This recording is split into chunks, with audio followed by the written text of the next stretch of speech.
আসসালামু আলাইকুম viewers, it's আমি আহসানিস ব্লগ। আশা করি সবাই ভালো আছেন। আলহামদুলিল্লাহ আমিও আজকে অনেক ভালো আছি। তো সকালবেলায় চলে এসেছি খামারে। আসলে এদেরকে একটু সকালবেলা না দেখলে ভালো লাগে না। এই পাখি বা পশুগুলোকে দেখলে ভীষণ একটা অন্যরকম শান্তি অনুভব করি। ওদের সকালবেলা যে ওরাও যে সকালবেলা ঘুম থেকে উঠে যায়, বাচ্চাকে খাওয়ানো, এগুলো দেখলে আসলে না মনটা খুব ভালো হয়ে যায়। আর সকালবেলা এগুলোকে যখন নিজে হাতে একটু খেতে দেই, ভালো লাগে এই দৃশ্যগুলো আসলে অন্যরকম একটা শান্তি ফিল করি। যাই হোক, তো আমার কবুতরগুলোকে একটু খাবার-টাবার দিয়ে আমি চলে এসেছি বাগানে। আর বাগানে আজকে ভালোই মোটামুটি সবজি হয়েছে। তো আজকে কিছুটা দেখলাম যে করল্লা হয়েছে। আর করল্লার ফুলে কিন্তু মাশাআল্লাহ গাছটা একদম ভরে গেছে। তো মনেই হচ্ছে এবার ভালো একটা ফলন আসবে। আর এ পর্যন্ত কিন্তু অনেকবার উঠিয়েছি। প্রায় ২ দিন থেকে ৩ দিন পর, পর কিন্তু প্রায় ১ কেজির মতো করে করল্লা নিয়ে যাই। আর আমার বাসায় করল্লাটা এত পরিমাণ পছন্দ করে আমি জানি না, বাচ্চারাও এত পছন্দ করে। তো এটা দেখা যায় যে বাজার থেকে যখনই কিনে আনি বা বাসায় রান্না করি মোটামুটি ১ কেজি পরিমাণ কিন্তু রান্না করা হয়ে থাকে। যদিও শুনতে একটু অবাক লাগে যে অনেক বাসায় তো করল্লা খাওয়াই যায় না বা খেতে চায় না বাচ্চারা।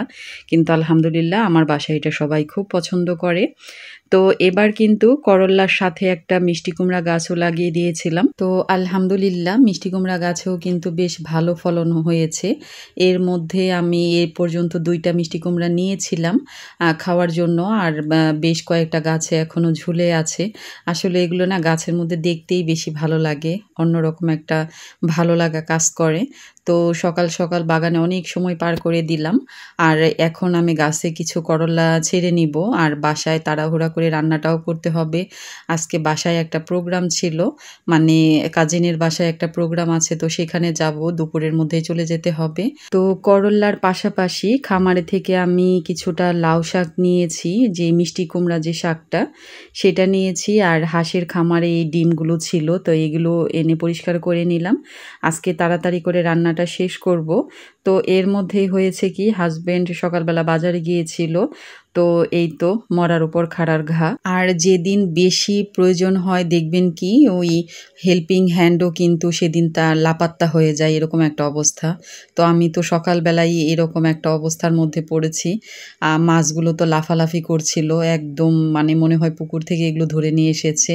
তো কই মাছগুলো তো একেকজন একেক দিকে দৌড়াদৌড়ি শুরু করে দিয়েছে, এগুলোকে নিয়ে পুরা অস্থির। আর আমার মাথায় তো শুধু একটাই টেনশন কাজ করছে যে এই কাজগুলো আমি কখন শেষ করব আর কখন বিয়েবাড়িতে যাব। কারণ যতই হোক একমাত্র বিয়েবাড়িতে বা কোনো প্রোগ্রামে গেলেই কিন্তু আত্মীয়স্বজন সবার চেহারাটা দেখা যায়, মানে সবার সাথে কথাবার্তা হয়। এই ফিলটা না আসলে বলে শেষ করা যাবে না। তো যাই হোক, এর মধ্যে খালাও চলে এসেছে। তো খালাকে বললাম যে তুমি তাড়াতাড়ি এগুলো একটু গুছিয়ে নাও। আর এই চিংড়ি মাছের মধ্যে এই মাছটা কী ছিল আমি ঠিক জানি না। যদি কেউ চিনে থাকেন মাছটা কমেন্ট করবেন। তো অনেকগুলো এই মাছ ছিল। আমি মনে হয় ১ম এই মাছটা দেখলাম। তো এর মধ্যেও কিন্তু বাচ্চারাও ঘুমে থেকে উঠে গেছে। তো ভাবলাম ওদেরকে একটু সকালবেলা একটু নাস্তা দিয়ে নিই। ওরা পড়তে বসবে। আর বাচ্চারা সকালবেলা তো এমনিতেও উঠলে বেশি কিছু খেতে চায় না। তো ভাবলাম যে ওদের প্রিয় একটা কিছু করে দিই। তো ব্রেডটাকে ডিম দিয়ে আমি এভাবে একটু হালকা চায়ের সাথে দিয়ে দিলাম। তো ওরা নাস্তা খেতে, খেতে আমিও রান্নাটা এই পর্যন্ত কমপ্লিট করে নিই। তারপর তো সবাই আবার রেডি হওয়া লাগবে। তো যাই হোক, এখানে আমি একটা মাছের লেজ নিয়েছি। আর যেহেতু আমি ওই যে মিষ্টি কুমড়ার পাতাটা এনেছিলাম বাগান থেকে, আর ওইটা দিয়ে আমি আজকে একটা ভর্তা করে নেব। আর এই ভর্তাটা কিন্তু মানে খুব অল্প তেলের মধ্যে করা হয়। আম ভালোই লাগে এই ভর্তাটা খেতে। তো মাঝে, মাঝে আমি কিন্তু এটা শাকপাতা দিয়ে, যেকোনো শাকপাতা দিয়েই করে নিই। আ আপনারাও যদি চান এভাবে খেতে পারেন, আসলে ভালো লাগে এটা। আর বাগানের টাটকা শাক দিয়ে যখন করা হয়, আর সত্যি অনেক ভালো লাগে খেতে। তো ভর্তার পাশাপাশি কয়েকটা ভাজিও করে নিলাম। এর মধ্যে নিয়েছি ঢেঁড়স ভাজি আর কয়েকটা হাঁসের ডিমও ভেজে নিয়েছিলাম। বাচ্চারা এটা ভীষণ পছন্দ করে। আর বাগান থেকে যে করল্লাটা এনেছিলাম সেটাও একটু ভাজা করে নিচ্ছি। আর আমার বাসায় তো করল্লাটা মানে মোটামুটি যেমন রান্নাই করা হয় না। খুব সবুজ থাকতেই মানে এটার রান্না শেষ করে ফেলতে হয়। তো করতেও খুব সময়টা একটু কম লাগে। তো যাই হোক, রান্নাবান্না করতে, করতে হঠাৎ মনে হয়ে গেল যে আজকে হলুদের প্রোগ্রামের জন্য যে শাড়িটা পরবো ওটার সাথে তো হিজাব নেওয়া হয়নি। তো এই ভুলটা তো মাঝে, মাঝেই আমি করে ফেলি। হয়তো ম্যাচিং চুড়ি নেওয়া হয় না বা আ হিজাব কেনা হয় না। এরকম ভুল প্রায় সময় আমার হয়ে থাকে। তো দৌড়ে আবার চলে গেলাম সেই মার্কেটে রান্নাবান্না শেষ করে। তো এখন হাতে বেশি সময় নেই। কাছের একটা মার্কেটেই চলে এসেছি। তো এখানে দেখলাম ভালোই হিজাব-টিজাব পাওয়া যাচ্ছে। তো শাড়ির সাথে ম্যাচিং করে কয়েকটা হিজাবের মধ্যে আমি ম্যাচিং করে একটা নিয়ে নিলাম। তো ফটাফট সব কাজ শেষ করে এখন রেডি হওয়ার পালা। তো সবকিছু আগে বিছানার উপর গুছিয়ে নিচ্ছি। যাতে এখন সবকিছু হাতের কাছেই পাওয়া যায়। কারণ রেডি হওয়ার সময় আবার একেকটা খুঁজতে গেলে কিন্তু আরেক মানে বিশাল ঝামেলা, এরকম একটা অবস্থা। তো যাই হোক সবকিছু গুছিয়ে-টুছিয়ে এখন রেডি হয়ে চলে এসেছি বিয়েবাড়িতে। আর বিয়েবাড়িতে এসে মনটা তো ভীষণ ভালো হয়ে গেল। সবাইকে দেখতে পারছিলাম, আত্মীয়স্বজন, বন্ধু-বান্ধব, নিজের কাজিনরা ছিল। তো সবার সাথে অনেক আড্ডা দিলাম, অনেক মজা করলাম। আসলে আমরা সবাই এত বেশি ব্যস্ত থাকি, একজন আরেকজনকে মানে খুব বেশি দেখা হয় না, কথা হয় না, হয়তো একটু ফোনে কথা হয়। তো যখন এই প্রোগ্রামগুলোতে সবাই একত্রিত হই, মনে হয় যে বড়রাও ছোট হয়ে যাই এরকম।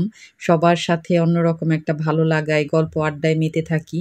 তো এসে এখানে ভীষণ ভালো লাগছিল। আর বিশেষ করে এত্ত সুন্দর সাজানো গোছানো দেখেই চোখ জুড়িয়ে যায় এরকম একটা অবস্থা। বড়দের সাথে, সাথে ছোটরাও অনেক মজা করছিল। তো এর মধ্যে আবার এখানে দেখা গেল ফুচকার পার্টি হচ্ছে। তো ফুচকার আয়োজনটা দেখে তো আরো ভীষণ ভালো লাগছিল।